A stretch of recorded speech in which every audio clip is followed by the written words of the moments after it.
Welcome to the Pop Cult Podcast. Here are your hosts, Ariana and Seth. This is the Pop Cult Podcast. I'm Seth. I'm Ariana. And today we do a double feature of two more recent films that have probably gone under a lot of people's radar. Later we'll be reviewing a very surreal, unsettling movie called Ham on Rye. But before we get to that, we're going to be reviewing the recent BlackBerry film. No big surprise if you've seen any of the trailers or marketing for this.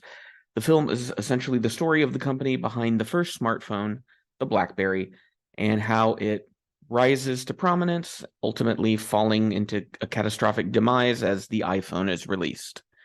The film was a Canadian production. It stars Jay Baruchel and Glenn Howerton, among others, and was directed by Matt Johnson, who's apparently I think he's done some like YouTube stuff and is a Canadian filmmaker. So, Ariana, what did you think of BlackBerry? I thought it was a pretty decent film. It was not a film that was going to have you become attached to any of the characters, to endear you to them in any aspects, because ultimately it's supposed to show this big sign of failure and how we have so many films that are idolizing and almost making into a weird dogma about like technology and the people, the figureheads that made them become what they are, about the struggles that they went through and how smart they were, and how the same thing. Like there used to be movies about like Abraham Lincoln or Yes. Sergeant York and things like and that. I was viewing it more of a like in a comedy lens, because it is ridiculous at the end of the day. I'm glad that you brought up the comedy thing, because I went into it thinking it was going to be more comedic, but it actually does walk this very nice tightrope of being a dramatic comedy, and it never falls into one camp too much. Yeah. So it ends up kind of feeling just very matter of fact in a way. Mm-hmm. Like, we are just going to document what happened with these people. We're not going to try to hide any of the ugly side of it. We're just going to present it to you as we have read that it happened, the way these people told us it happened, and show you just the absurdity of the thing, just as life is absurd, kind of. Mm-hmm. So it's our two stars here are two people who aren't really known as movie stars necessarily. They're not like A-listers. Yeah, but they're people that you know. Jay Baruchel, who for me, the first time I became aware of him, I think, was in Judd Apatow's follow-up to Freaks and Geeks, which I can't think of the name of. It was on Fox. It was a college comedy. Yeah, I don't remember the name either. I know what you're talking about, but I don't remember the name. I just know that Rufus Wainwright's dad was in it. Yeah. And I remember Jay Baruchel from that. Since then, I had learned like he is very proud of his Canadianness. Yes. And talks a lot about being Canadian. And so it doesn't surprise me that he was involved in a movie that is very Canadian. Yeah, and it felt like he just disappeared for a while from acting until now. I think he was the voice of the main character in the How to Train a Dragon movies. Yeah, so I think that alone probably made him enough money that he didn't need to worry about taking jobs he wasn't really into. Yeah.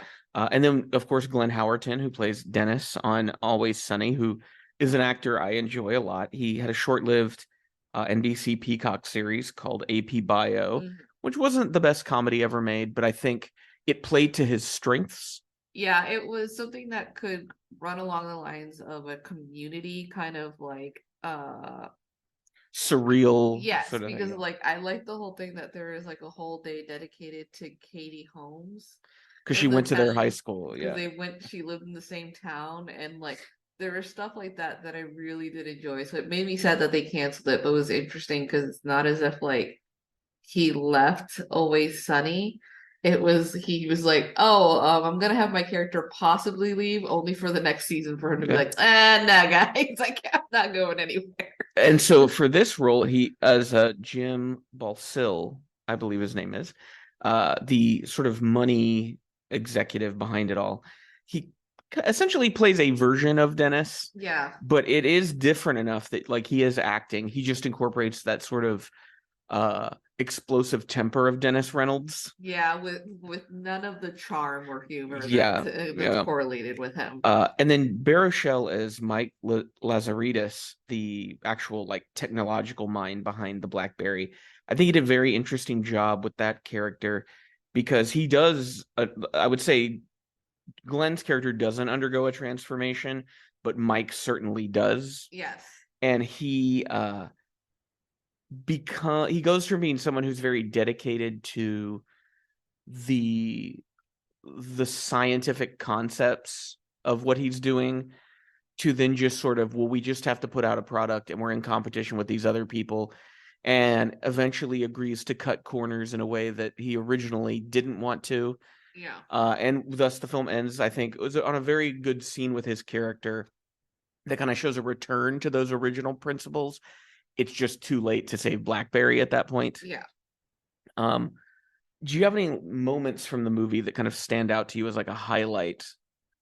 I think in the film in general, and I think this is just more correlating with like our beliefs amongst the idea of like communism and socialism, it was also the shift of showing that like the love that these people had for making new technologies, and then the fault of it being like that they were not business people, and the shift of suddenly becoming a fun, warm environment for them to work and grow suddenly shifts into almost a factory setting with the manager hovering over behind you, and that being a character that's like Charles Purdy, that's like Played by Michael Ironside, that's like another brought in Canadian. Yes. later on to show like, and it's like the remark that the character Douglas has at some point when he's talking to Mike.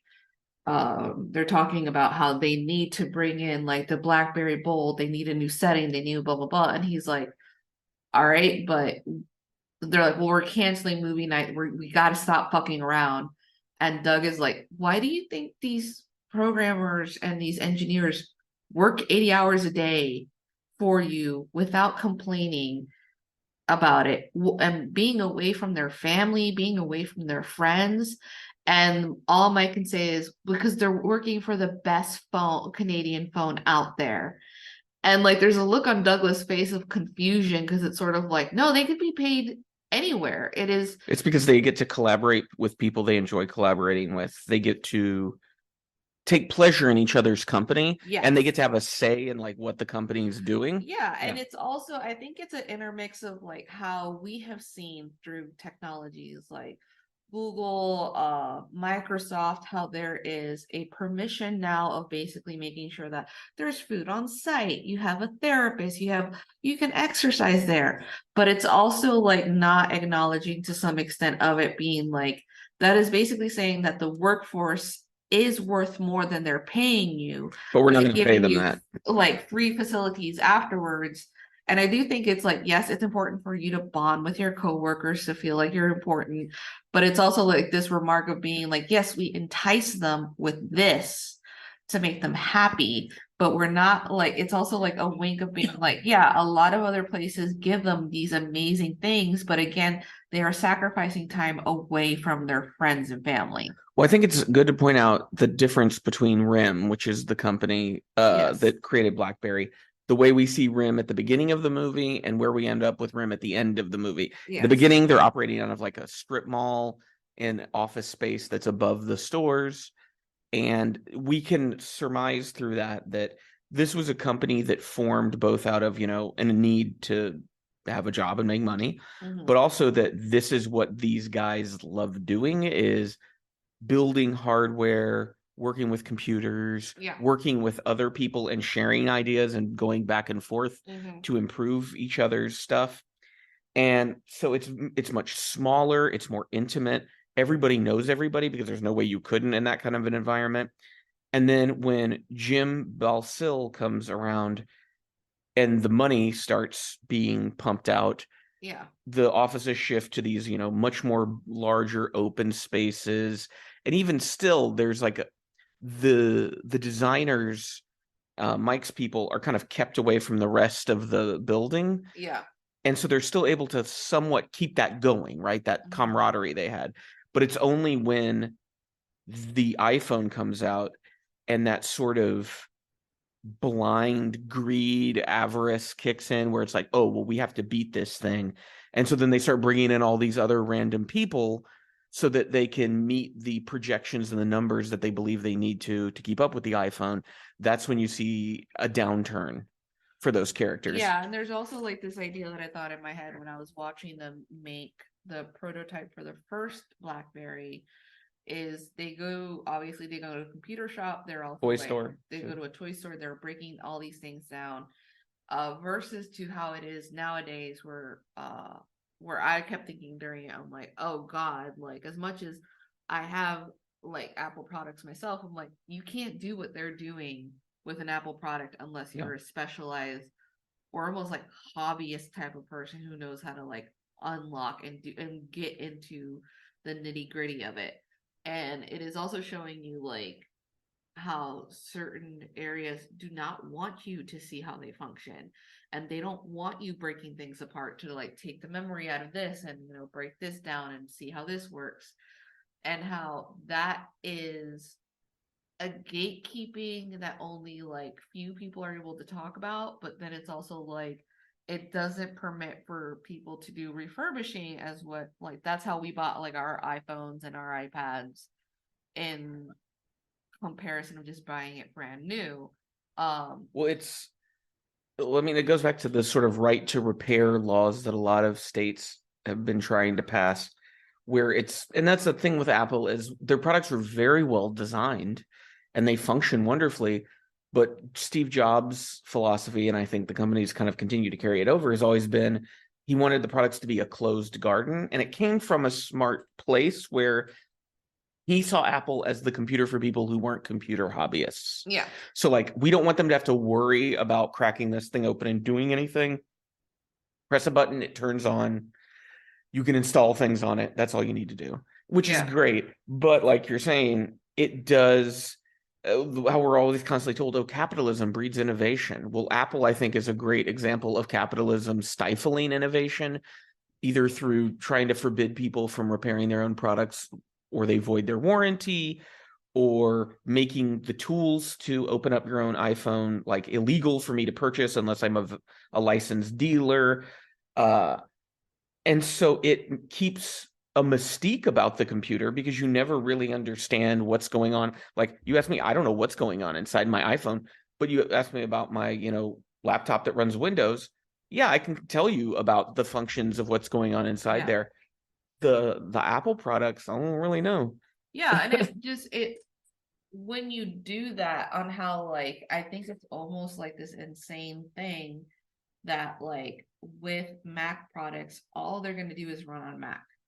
That's all they do. I remember like it was a big deal that the person that sold my old MacBook to me managed to put dual like settings for me to have like Windows and Apple because with OS X, I think it was like a huge thing. It was like a big no to not to do that, and it was just like not understanding that like to a certain degree like there's only so much you can do with Mac versus what you can do with Windows. Well, I think now you can do a lot more because so much is internet based. Yes, but back a few decades ago, it was not the case. And it's just like this movie also shows like how everything is just concentrated in greed and how like it's money that ends up running everything. And like you can't argue that like they kind of needed like Glenn Howerton's character Jim because like they were about to be like taken over because they were being taken advantage of because they didn't know the game. But it's also just like at the end of the day they weren't bringing anything innovative. And it's like at the end, they're all stunted when the AT&T guy who has like a deal with Apple tells like Jim being like, the problems with selling minutes is you can only sell minutes. And so, yeah, you were right. No, it's data. And now it's to sell data. Yeah. And it's just like that became the big deal. And it was just like, I distinctively remember I was working like in Starbucks and the first time I saw someone with an iPhone and using it like at a work, like it was a general manager that lived in Seattle that came down to Puerto Rico to take pictures of the store. And now she pulled it up to take pictures. And I was like, oh, yeah, that makes sense. If you're like a person like that, of course you would want an iPhone. And then only for time to progress where it's sort of like, well, everybody wanted an iPhone because they didn't want to have to carry like an iPod. And even if you don't have an iPhone, an Android phone is just simply a version of an iPhone. Yeah. That time before the Android even got to advance to that stage where you're kind of like, oh, well, I want to have like music on my thing. And now it's no longer like iTunes that we use where we would download songs and have to put them on there. Like everything is streaming, which is very convenient. But at the end of the day, it's sort of questioning of like, well, how long will these streaming services work? And there's also the exploitation of like Artists. the artists on the streaming services, like the lack of the fact that they don't get enough money, and then even the programmers themselves who are kicked out after like a certain time, third-party vendors, the whole thing about like accumulating your data, like how in a way that like the iPhone brought in so much innovation and being it also opened a very bad door. Yeah, it also opened like this really fucked up door that like I remember like my friends and I were just like joking on how like, oh, you can tell like when a little kid has rich parents because they have like their parents' old iPhone with them that they could call people kind of shit, and you're just like, ugh. What I thought was interesting was whenever Mike would talk about the BlackBerry, and especially when it was getting compared to the iPhone in that second half of the movie, they kept talking about the click, which was something that like I never had a BlackBerry, so I don't know what that was, but it was like the click of the keyboard. Now he's like, you're not going to have that with the iPhone. And even when they build their sort of iPhone killer that does not, the Bold, I think, which is a touch screen, it's meant to be designed so that when you press on the screen, it gives you a click. And but I think that's an interesting thing because it speaks to the Mike Lazaridis character and like the way he perceives the technology versus the way Jobs perceives the technology. Jobs is about making this the user interface is as fluid as possible between the user and the device. Like there's nothing that signifies that you're using a device necessarily. It's just touching in the same way you touch anything, right? But Mike comes from a much old school, or I guess slightly different place than Jobs, because he's still thinking of this as a computer in a phone. And I would surmise that Jobs didn't think of it as a computer on a phone. He thought of this as a totally different, it's a new device, right? Because it's, when we think computer, there's keyboard, there's a trackpad or a mouse, there's these certain inputs that go with a computer, and that's what Mike sees. So the BlackBerry really was a computer on a phone, while the iPhone was a total reinvention of like a connectivity device. Yeah, you could argue, because it has a digital keyboard that disappears when you're not using it. So it's very contextual, full screen video. And it's something that if you've seen them try to incorporate that sort of tablet iPhone technology into laptops, I worked with some of those things as a teacher. I did not like them as a laptop. It felt like there was a disconnect. Like, this isn't how the laptop should function. The laptop shouldn't function like a tablet. Yeah.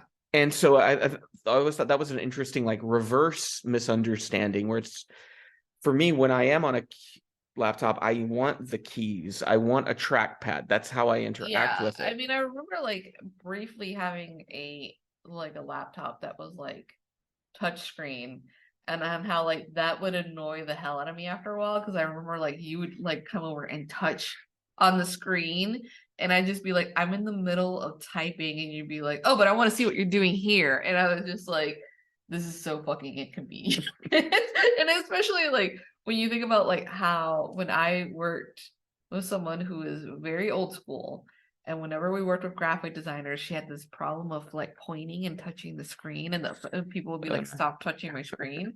And I get to a certain degree, I think Mike is just like, again, old school and going for those comforts, right? It's the familiarity to him. It's the familiarity to him. And it's also like the hilarity of it being like, iPhones did have clicking noise that you could add when you were typing. It still exists if you put the volume on. But I think his is more of there's a tactile thing, because it Yes. wasn't just that there was a click, there's a button that is pressed. Yes. And then he had this whole thing about, which is sort of like a dig on Apple, but he ends up doing it himself, was this whole thing of not wanting to produce the phones in China.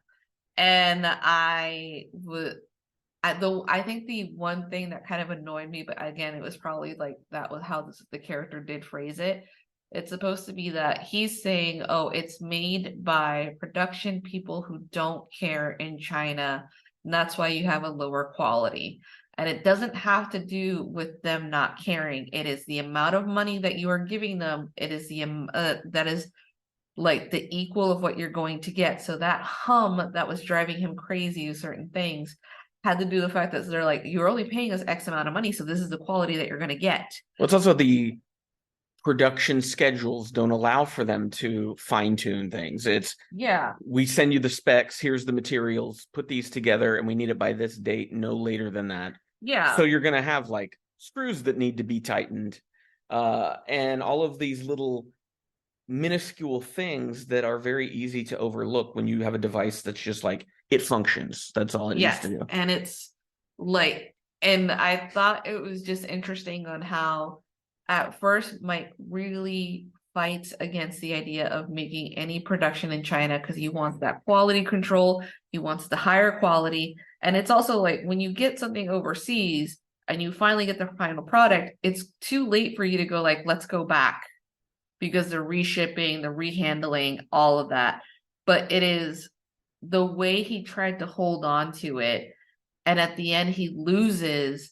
And it's like, it's this weird thing where you don't know where the defeat was because it takes years until we finally realize, like, oh, I mean, we obviously know like BlackBerry is no longer like a big deal, But I did kind of enjoy how secretly Doug was the one that like came out the best out of all of them, because he left when they no longer needed him, sold all his stock on really high price, ends up being like one of the most richest men like in the world because he just bailed. He got out around the peak.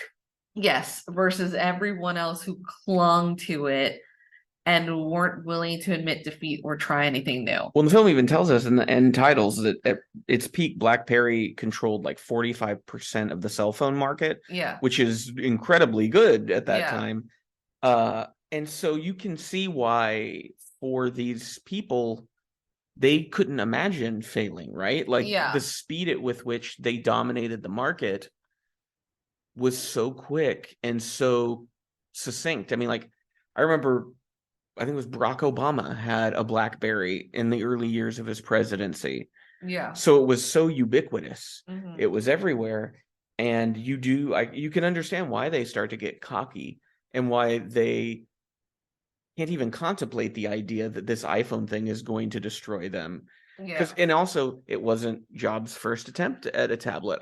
The Newton, I think, back in the earlier in the 90s, was one of his attempts that had a little stylus and just didn't really go anywhere because the technology wasn't quite ready for it. And so there were many other companies that have been trying to do the same thing, and BlackBerry really was like the first to do it successfully. Now this is part of a trend recently of these really weird brand movies. All around the same time, we had BlackBerry come out, we had Air, which is about Nike and the Jordan, and then Tetris, which is about the creation of that game with Taron Egerton playing the creator of Tetris. And I've heard mixed things about it. I don't like the idea of brand movies. No. I think this is a really like fucked up direction for American movies to be going. Because it's bad enough that you have, an IP like Marvel, but at least Marvel has characters and stories and things going on. To me, I don't have an interest in, like, let's say they make Whirlpool the movie.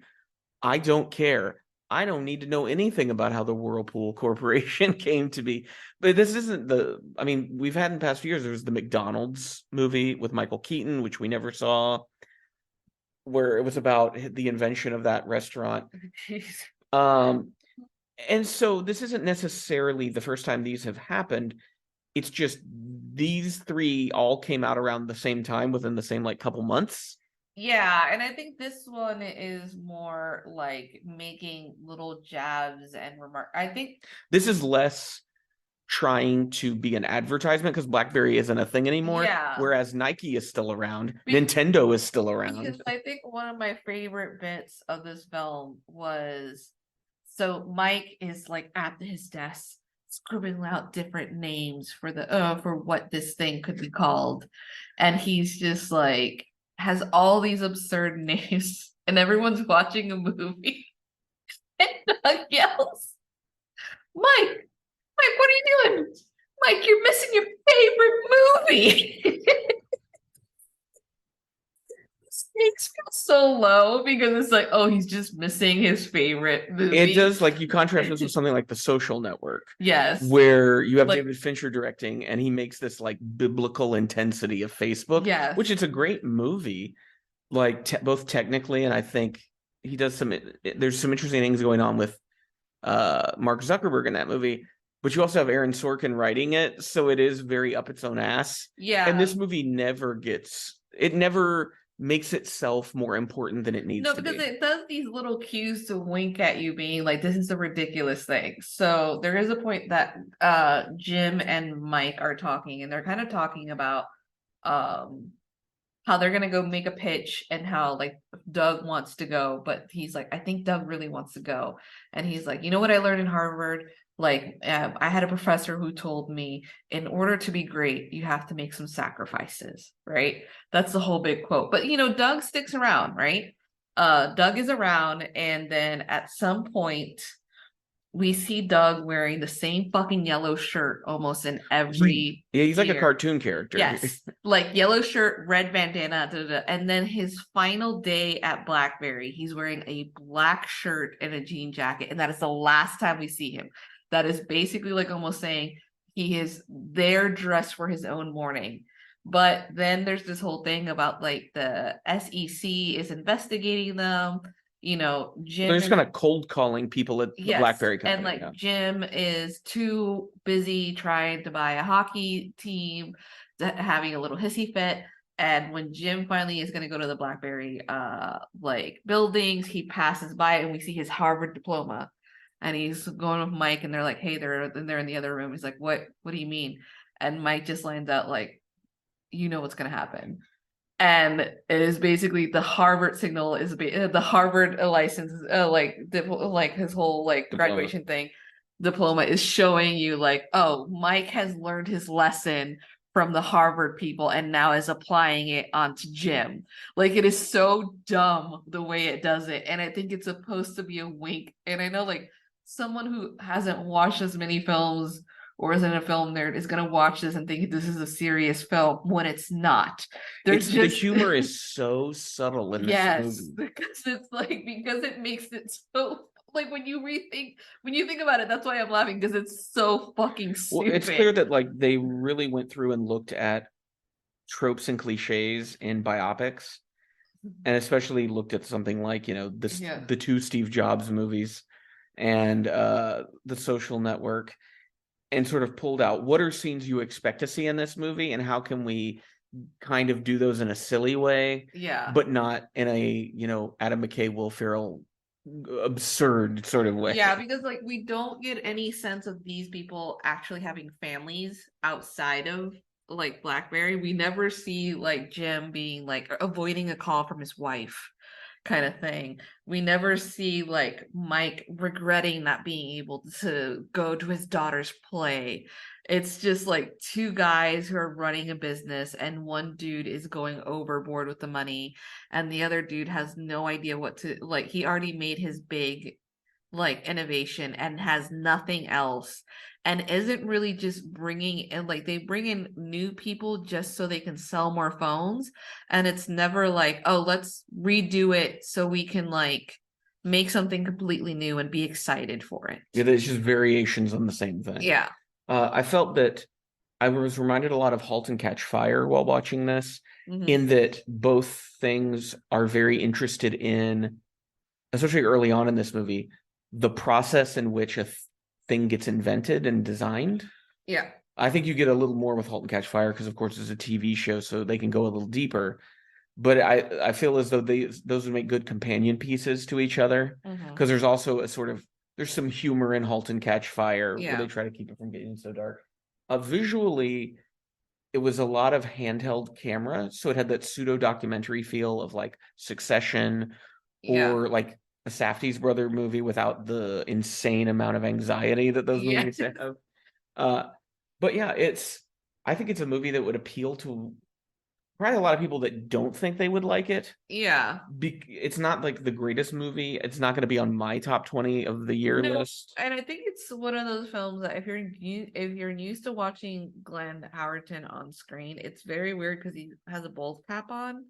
Yeah. And not that it was like utterly distracting, but it's just, it does help him feel like a different person. Yeah, it makes it feel like a different person. And I think it's a mid-tier movie, which we always talk about that's missing out lately when it comes. It's the kind of movie that should be in a lot of the movie theaters. The sort of, you go see it, you're like, oh, that was a good movie, and then you move on with your life, sort of a thing, rather than, okay, I'm going to devote 3 hours of my day to just noise and lights, and then I don't, and now I got to go watch another movie because that thing had all these loose ends. It's just you're in, you're out. It's very well crafted. They knew what they were doing. Yeah, pretty decent movie.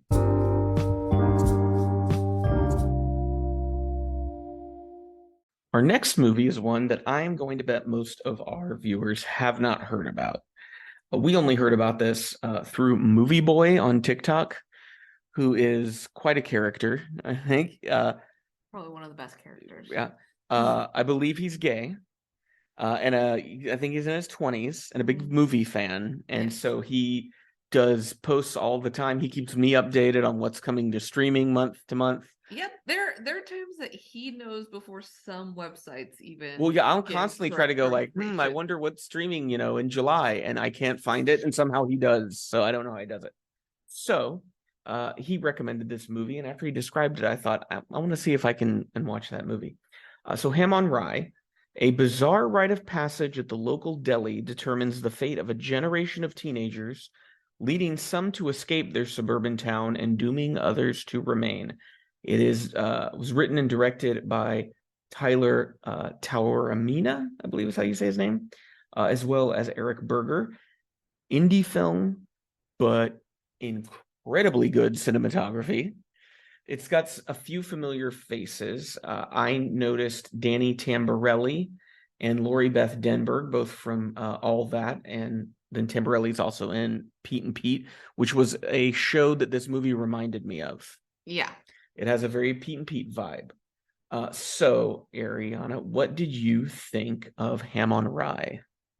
It is one of the few films that depicts how being an adolescent is so awkward, and then not knowing what to do with yourself as you want to be liked and experience the same things your friends do perfectly well.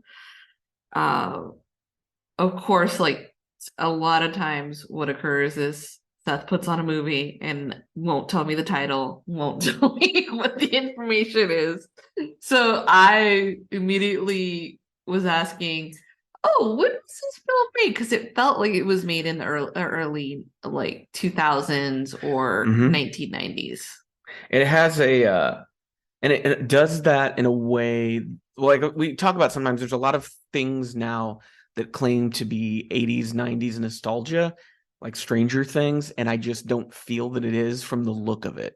It feels like a cartoon of the 80s or the 90s rather than what it was like. Well, it looks like a beautification of everything. And it's beautifully shot. Like, for as cheap as this movie was, the cinematography in it is incredible.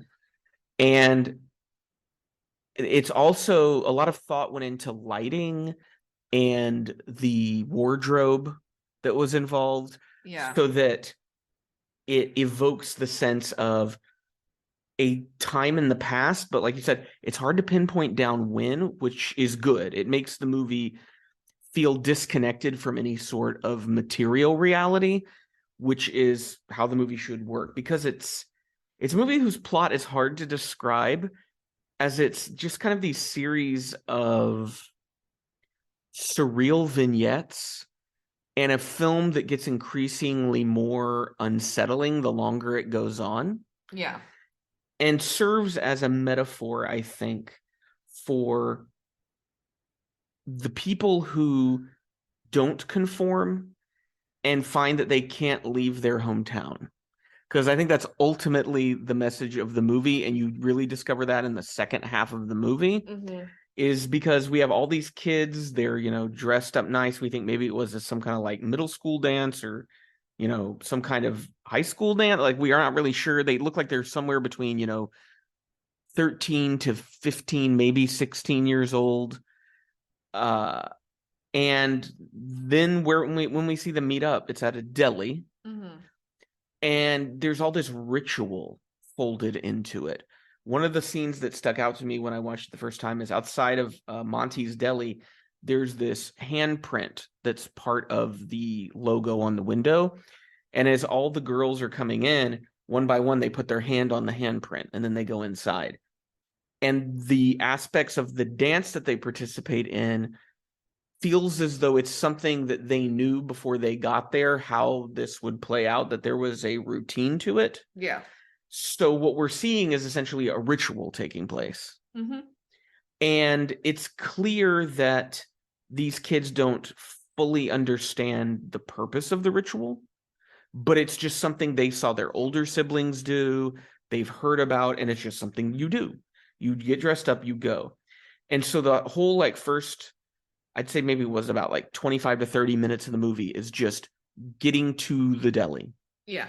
And so we jump around and we hear all these conversations from different groups of kids, groups of girls, groups of boys, and odd little things happen along the way. There's one boy who loses the ability to speak and gets delayed from going to the deli, and then he ends up becoming an ongoing character.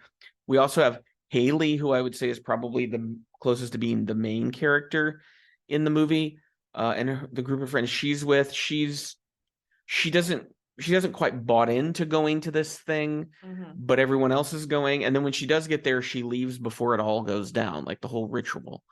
And then is haunted for the rest of the movie, so to speak, by what happens by her not being there. Yeah. And it's very subversive in the way it's presented, because it never overtly behaves like a horror movie, whether it's with the plot or the characters. The horror comes through in the atmosphere and the aesthetics. Mm-hmm. The horror emerges from the movie as like a sensation that you feel, but you can't really point to a thing. There's nobody getting killed. There's no gore or violence in the movie, really. It feels like there's a threat that's out there, but you don't really know what it is. And I think maybe that's supposed to be this threat of adulthood. I think it is the threat of adulthood, and it's also the threat of not having these experiences that you're supposed to share with your other friends. So the losing of the voice can correlate with the changing of a voice. And then there's also this whole moment where Haley is with their friends and everybody's doing hand gestures of signifying that you're going to go pair up. And she misses that opportunity because her other friend is a little bit more competitive than she is, and sort of takes over with the guy that Haley shows some interest in. And I think the reason that feels very powerful, and some people could view it as a horror aspect, is that when you don't have flings or you don't do dating when you're really young, it impacts when you're a young teenager, it impacts your basically confidence afterwards about ever being liked. Mm-hmm. And then also how that fucks up your perspective of yourself as you grow older. So even if let's say Haley does move out, there's a part of her that still feels like a child. when you get to that rejection aspect when you're older. And that was something that I like related to, because I remember when watching this film, I had like this distinctive memory of being a teenager, how awkward it was and how nobody told you the rules, but it felt as if everyone else knew the rules around you and they wouldn't tell you what it was. So when you would describe being confused, they would just be like, "Oh, well, that's just part of it." And you're like, "But can you explain to me in detail what I'm missing? Like, why aren't boys liking me the way they're liking you?" And it can also be like viewed as Haley not being really straight at the end of the day. I did see there was a reading of that, but there were some people talking counter to that where they think it's the conversations between the adults in the second half of the movie illuminate what's going on here. And these are people who also didn't participate and they're stuck here and they're not going anywhere. There's the guy who works at Monty's Deli, who we see before he goes into work. We see him in there when they're having their little ritual. And then he's part of the group that's just basically engaged in this kind of like drinking party in someone's backyard all night. And one of the last things he does in the movie is he kind of talks about how he had always wanted to be a guitarist. And he's sitting there and he just picks up his guitar and a lighter and just starts burning each string until they like pop, which is this just, yeah, I'm done. I'm giving up. Like I'm, in my 30s, possibly 40s. This is not a thing that's going to happen. And maybe if I had done something different when I was young, it would have turned out differently, but there's nothing I can do about it now. So I just have to give it up. And I think it's very true. I think it's a commentary on the people who succeed are the people who, especially in American society, are the people who conform the best.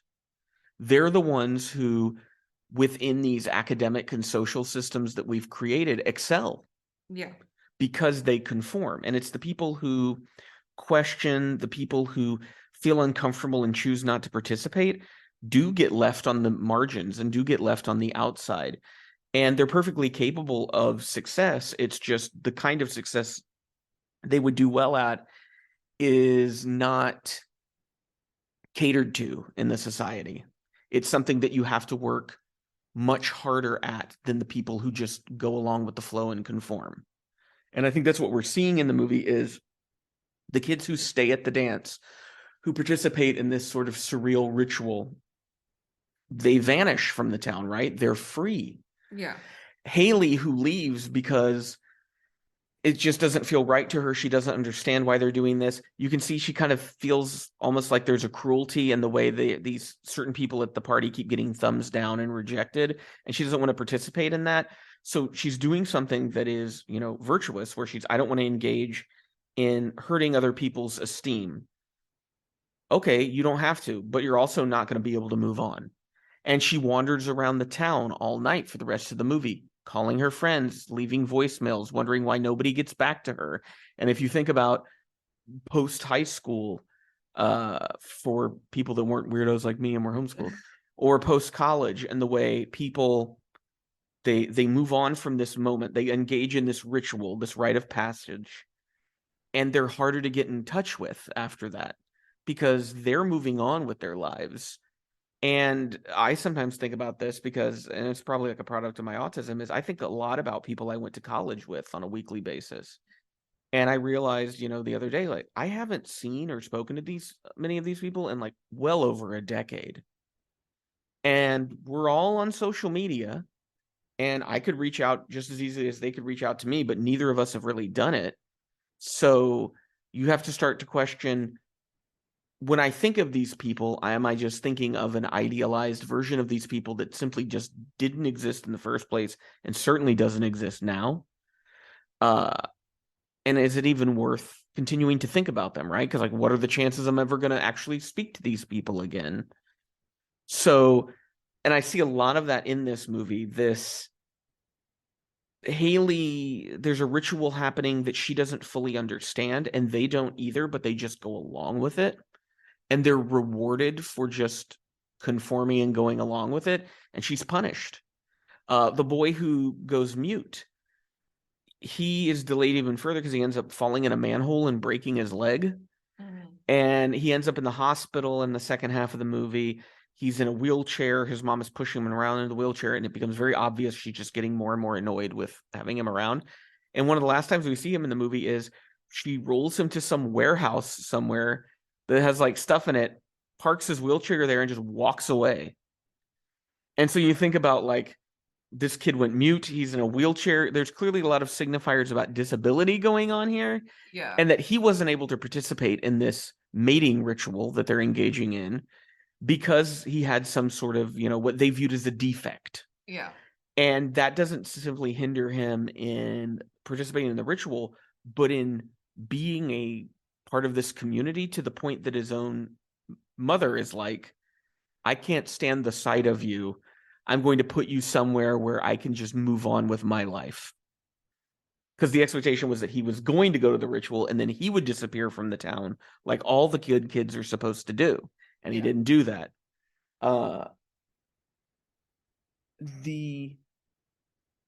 It's also a movie that kind of speaks, I think, to, because we have people that are Gen X, like Lori Beth Denberg is slightly older than me, so she would be considered Gen X. I'm like as elder millennial, I think, as you can get. Yeah. And there is this focus on the parallelization of these generations especially in comparison to the, go-getter boomer generation. Yeah.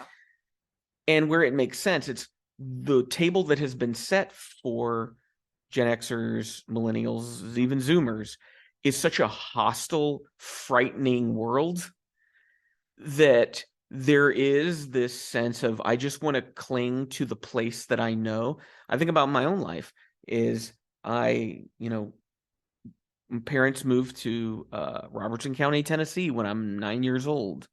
I go to college in Nashville at 18. After I graduate college, I come back to Robertson County, Tennessee. I eventually move back to Nashville. Then I move to Washington State. I come back to Robertson County, Tennessee. Yeah.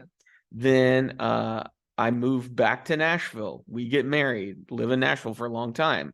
Then move back to Robertson County, Tennessee. Yeah. Then finally, after that, we've moved here to the Netherlands. And so there's this thing of, there is even a place that's miserable. If it's familiar, there's a comfort in that, which is so sad to me that like we would rather, even myself, I would rather gravitate towards the miserable familiar than the potentially better unfamiliar.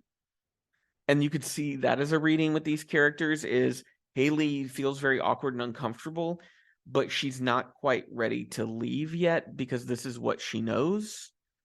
But as night sets in, what she knows starts to become more unfamiliar and more threatening. Yeah. There's a group of like the older guys driving around the car at one point and they never do anything, but especially when you see a teenage girl and there's a car of 4 guys that are driving slowly while she's walking down the road, there's this inherent understanding of the danger in that for her. Yeah, I mean, like, when I talk about like the identifying with Haley, it is this understanding that they're like, even if say you do move and change, there's this weird aspect, and it kind of touches on what you were talking about when it comes to being in college, is that people will only view you from the last age that they saw you and interacted you the most with. Yep. And they won't allow you to grow up in their head. They won't allow you to grow up in their mind because they haven't participated with you during the times that you were older or wiser. And it is this fear when it comes to these rituals that you don't understand and nobody's telling you what the next steps are. There's also, they did a smart thing where you really don't have the parents talk about what's occurring. The adults know what's going on, but they're not talking about it. Well, the whole movie is this: nobody talks about what's happening. And it is this weird thing of also perceiving that you're doing something bad, quote unquote. Like, this is like, Haley also misses like social cues because some boys come over to her friends and they're directly talking to one friend and they ask, oh, what do you like eating here? And she responds without and then she realizes like, oh, they weren't talking to me. I shouldn't have done that. Like I'm bad. I shouldn't have spoken out loud. And then it's also like the calling of your friends. Like I know that feeling very well when you're at that age where suddenly your friends have boyfriends and you're the only one that doesn't have a boyfriend. And how like it's a vicious thing, especially when you're an adolescent during that time, because even though you may be feeling this neediness, your friends might in return just be like, well, like Haley doesn't understand. She's just jealous because she doesn't have a boyfriend or she's never kissed a boy. And it does put you on the outskirts where you are left to yourself when everybody's like, oh, let's go out to the movies. And there's never been the most awkward moment when everyone else is paired off and you're alone having to just be like the third wheel of whoever takes you in. And so I think it's like, even though to me it's not like a literal, oh, like she's stuck there for the rest of her life, or that young man is stuck there for the rest of his life. It is, in some stages, it's really hard to pull yourself away from that kid because that was the most vulnerable that you were at that time.